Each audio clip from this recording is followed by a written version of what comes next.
संघर्ष की सच्ची कहानी। प्राचीन समय की बात है। एक शहर में एक व्यक्ति रहता था जिसका नाम चंदन था। वह अपनी पत्नी और दो लड़कों और दो लड़की के साथ रहता था और वह किसी छोटे मोटे प्लॉट में काम किया करता था। चंदन और उसकी पत्नी खुशी खुशी अपना जीवन व्यतीत कर रहे थे।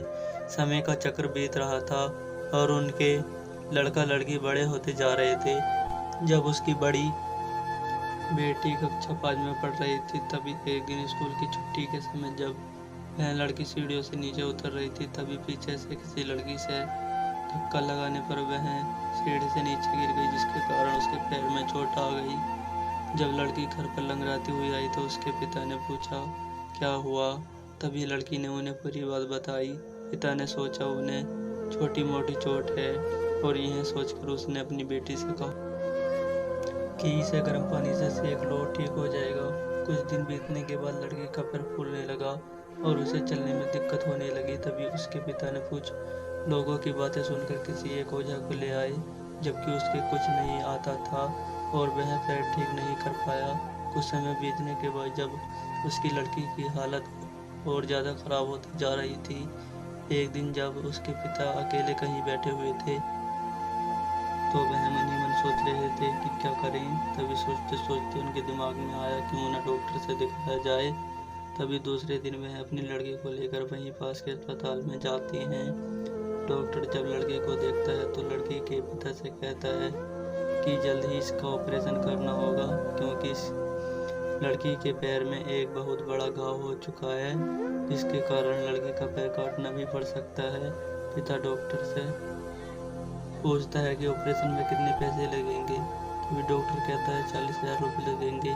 पिता घबरा जाता है, लेकिन पैसे की तलाश में इधर उधर जाने लगता है।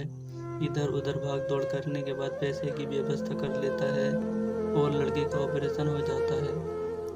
ऑपरेशन के बाद लड़की अपने घर आ जाती है, परंतु लड़की के पैर में कुछ सुधार न होने के कारण पिता चिंतित रहने लगता है। इसी तरह 4 साल बीत जाता है तथा पैर में लाख लाख रुपए लगाने के बाद भी लड़की का पैर ठीक नहीं होता, जिस कारण से पूरा परिवार दुखी रहने लगता है।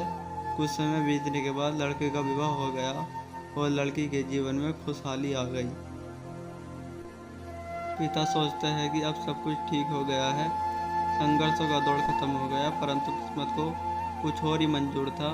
एक दिन जब वह बाजार जा रहा था, तभी पीछे से किसी ट्रक के द्वारा उसका एक्सीडेंट हो गया, जिसके कारण उसके सर में गंभीर चोट आई। चंदन 1 महीने तक बिस्तर पर ही रहा। 1 महीने के बाद ठीक होने पर वह सोचा कि अब सब कुछ ठीक हो जाएगा। तभी उसकी पत्नी का स्वास्थ्य खराब होने लगा और वह बीमार पड़ गई। यहाँ वहाँ छोटे डॉक्टरों को दिखाने के बाद तबीयत और बिगड़ गई, जिसके कारण उन्हें वाराणसी के BHU अस्पताल में ले जाना पड़ा। वहाँ जाकर पता चला कि उसकी पत्नी के पेट में गंभीर बीमारी हो गई है, परंतु चंदन को यह विश्वास था कि उसको पत्नी ठीक हो जाएगी और चंदन इसी विश्वास के साथ अपनी पत्नी को हमेशा वाराणसी के अस्पताल में ले जाना लगा। कुछ समय बीतने के बाद पत्नी के तबीयत में सुधार आने लगी। चंदन सोचा कि अब सब कुछ ठीक हो जाएगा।